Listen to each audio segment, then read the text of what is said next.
Hey, salut tout le monde, bienvenue à tous dans ce nouveau tutoriel consacré à Adobe After Effects et consacré notamment à la création de titres colorés qui vont être animés grâce à une piste musicale, une piste sonore à votre son, bref, un truc qu'on écoute, ça peut être n'importe quoi, vous allez le voir. Donc pour le rendu du tuto, voici ce que ça donne, bien sûr toujours disponible sur le site.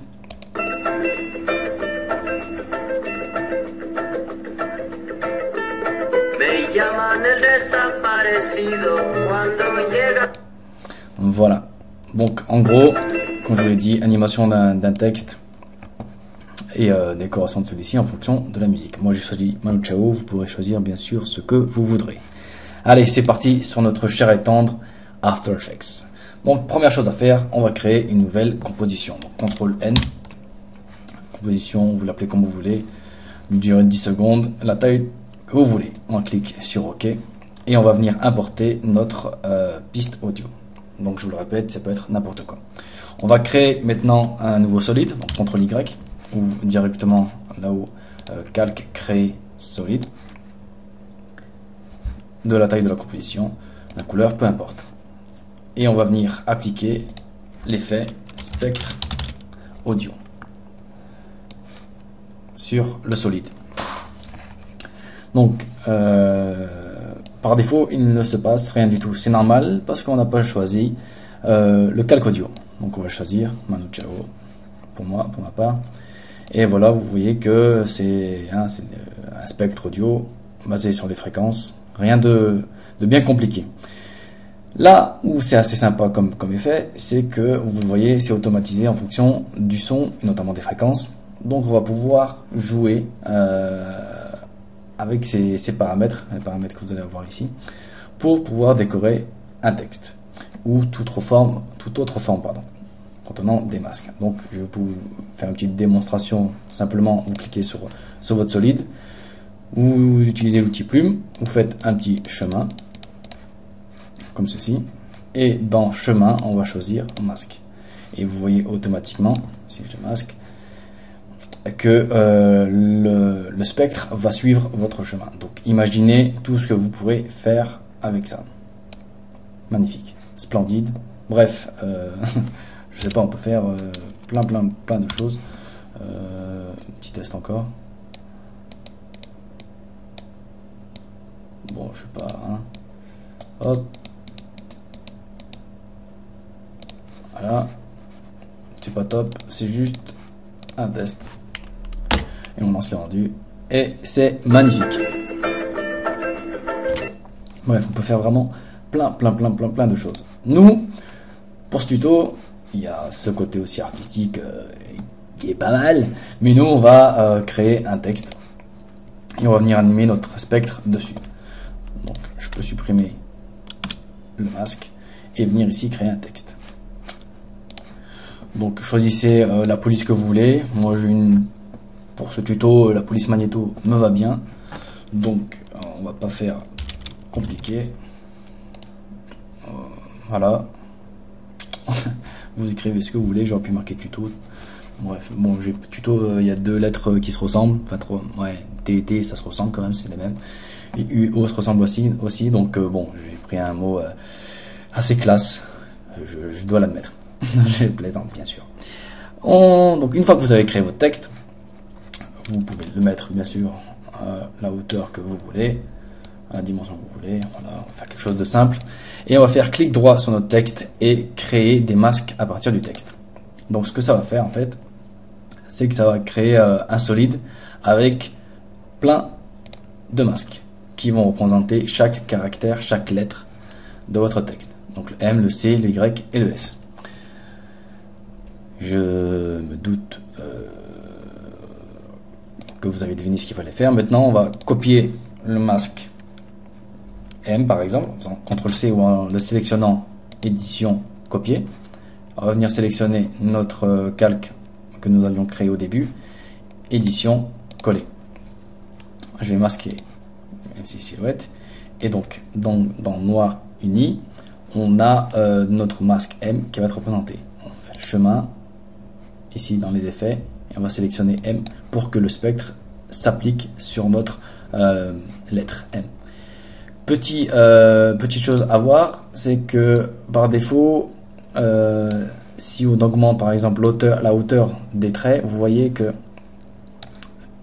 comme la lettre est petite, After Effects va couper ici au niveau du masque les traits qui sont générés par le spectre. Pour pallier à ce petit problème, on va aller dans les paramètres du masque et dans l'expansion du masque, on va augmenter la valeur, voilà, histoire d'avoir quelque chose de très grand. Voilà. On va pouvoir le renommer M.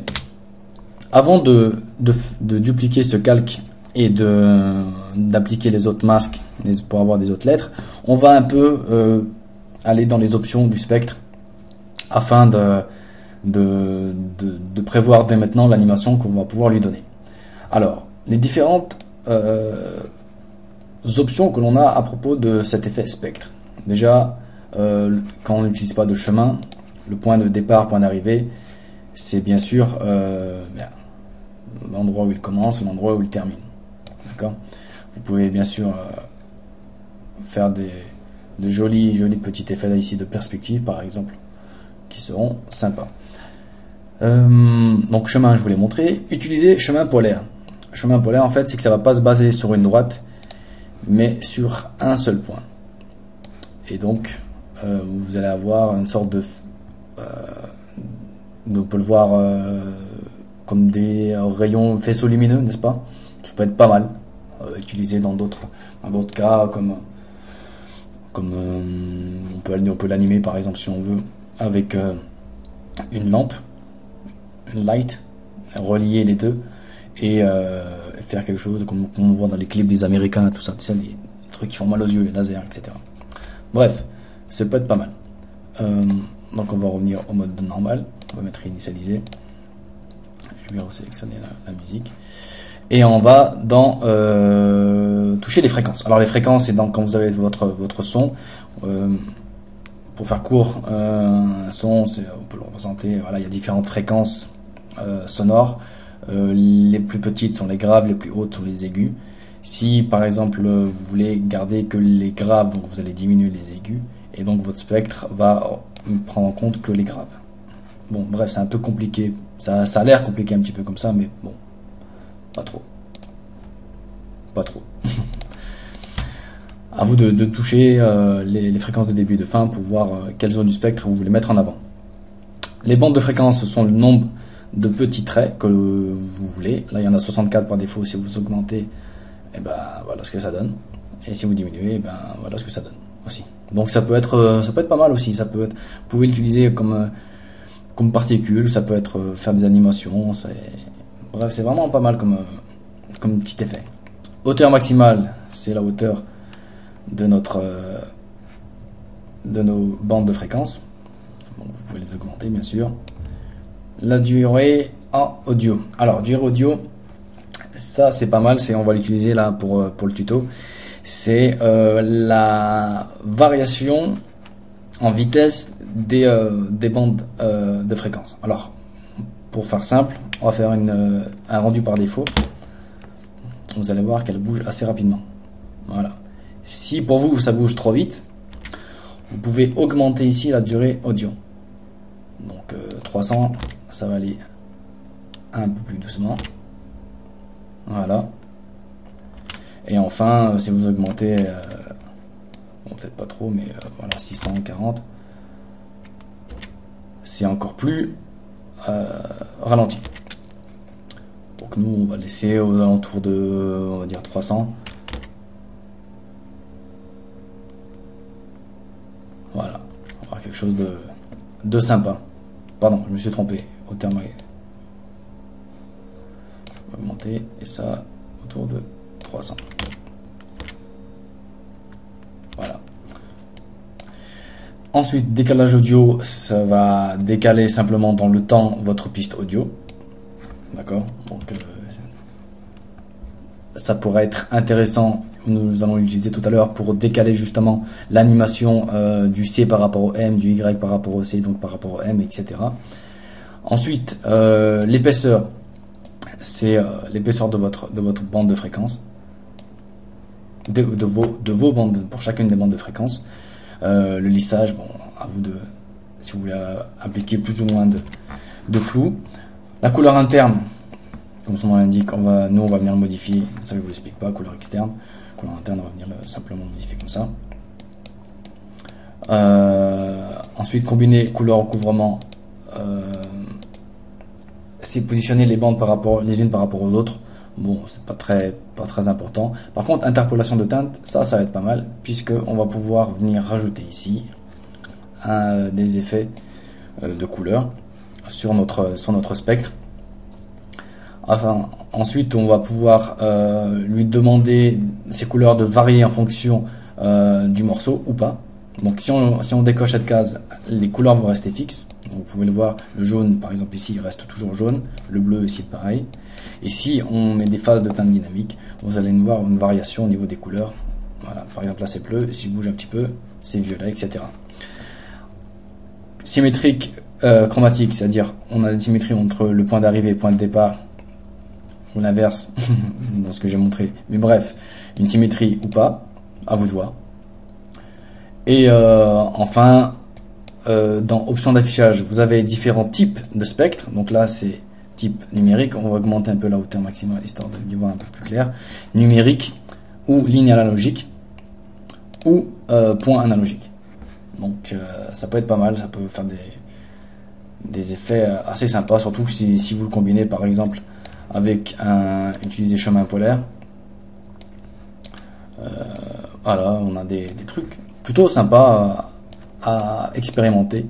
Je vous laisserai le soin de faire tout ceci. Voilà pour le numérique. Enfin, si on enlève les polaires et qu'on remet au début, voilà. Option secondaire pour les faces A et B, on peut avoir que la face bas du spectre ou la face haut ou les deux faces. Voilà, durée moyenne, ça va faire calculer la moyenne sur le spectre en général. Ça peut être pas mal, on peut avoir des effets plutôt sympas. Et enfin, compositeur original, c'est simplement pour voir la transparence derrière. Voilà tout. C'est parti pour notre tuto à nous. Donc le chemin, on va venir choisir notre lettre M. On va venir ici diminuer la hauteur parce qu'on voit que c'est trop gros. Et on va faire un petit rendu provisoire.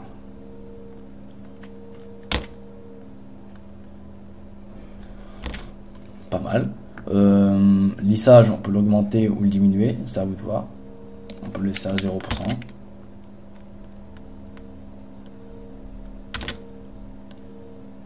Voilà. Et bien sûr, changer ici, si ça ne vous plaît pas, de type de représentation. Une fois que ça vous plaît, on va dire que bon, c'est plus ou moins bien. On peut augmenter le nombre de bandes de fréquence. Une fois que la représentation vous plaît et qu'au niveau de la vitesse surtout, c'est surtout ça, ça vous évitera de changer après. On va, donc je vous rappelle pour la vitesse, c'est ici dans durée audio à modifier. On va simplement venir dupliquer notre calque M en faisant CTRL D ou en allant ici dans édition dupliquer. On va le faire 4 fois parce que dans mon texte il y a 4 lettres. Je vais venir ici taper sur M, pardon, supprimer le masque. On ne veut pas le M nous, on veut le C, pardon. On veut le C. Donc, CTRL C, CTRL V. On le renomme C. Et on va venir ici choisir le chemin C. Et comme d'habitude, comme tout à l'heure, pardon, expansion du masque, on augmente au maximum pour éviter que certaines bandes de spectre soient cachées par le masque. On refait la même chose sur les 3e et 4e calques en faisant CTRL C pour le Y, M, on va supprimer le M, CTRL V, on va venir coller, MM pour l'expansion du masque. Je pense que c'est bon. Pardon.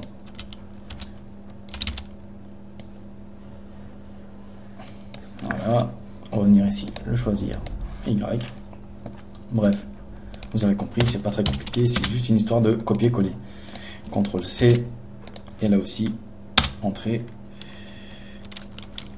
Alors, S, M, on va supprimer ce masque, CTRL V, MM, on augmente, voilà, l'expansion du masque, et on va choisir dans le chemin le S. Donc voilà notre animation. On a nos textes qui sont notre texte, donc par défaut on va pouvoir supprimer le texte aussi si vous voulez. Et voilà, donc on se retrouve avec nos 4 calques qui représentent notre texte. Ensuite, c'est juste une histoire de personnalisation de votre texte. C'est simplement, vous allez aller sur C, vous voulez non plus avoir des points analogiques, mais avoir l'effet numérique avec, par exemple, une hauteur maximale importante et qui varie de manière différente par rapport au reste du mot. Vous pouvez simplement venir appliquer ici le décalage audio, replacer comme vous le souhaitez vos lettres, voilà, M, C,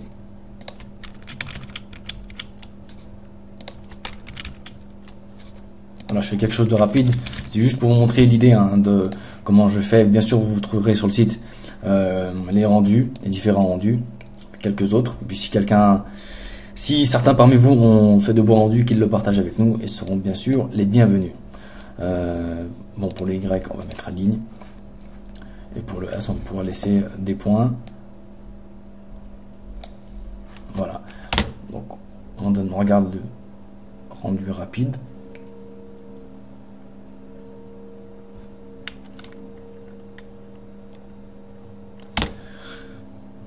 Voilà. Ensuite, simplement, histoire d'avoir quelque chose de plus joli, on va venir créer un calque d'effet. On va venir ici appliquer l'effet lueur diffuse. Donc à vous de choisir ce que vous voulez comme lueur, plutôt jolie, à prononcer ou pas. Petite astuce, je vous conseille de faire passer votre projet non pas en 8 bits au niveau de la couleur, mais en 32 bits. Parce que c'est sympa au niveau 32 bits, les couleurs ne sont pas... Le blanc par exemple n'est pas, n'est pas cramé. Enfin, vous allez faire différents essais avec la lueur diffuse et vous verrez qu'en 8 bits et en 32 bits, ça n'a rien à voir. Donc on va mettre 32 bits. OK. Et on modifie notre lueur diffuse. Donc le seuil, le rayon, intensité, rayon, afin d'avoir quelque chose de sympa. Bref, c'est à vous de toucher un peu, de voir ce que j'ai fait dans le tuto, dans les deux fichiers projet, pardon, et de personnaliser votre truc. Ce que j'avais fait aussi, c'est rajouter un effet de réflexion. Bref, vous verrez, tout ça, il n'a rien de vraiment de sorcier. Tout est dans le fichier projet que vous trouverez bien sûr sur le site. Voilà, ce tuto prend fin. J'espère qu'il servira à bon nombre d'entre vous. Et puis, je vous dis à bientôt. Et n'oubliez pas, toujours plein de tutos sur le site. Allez, ciao!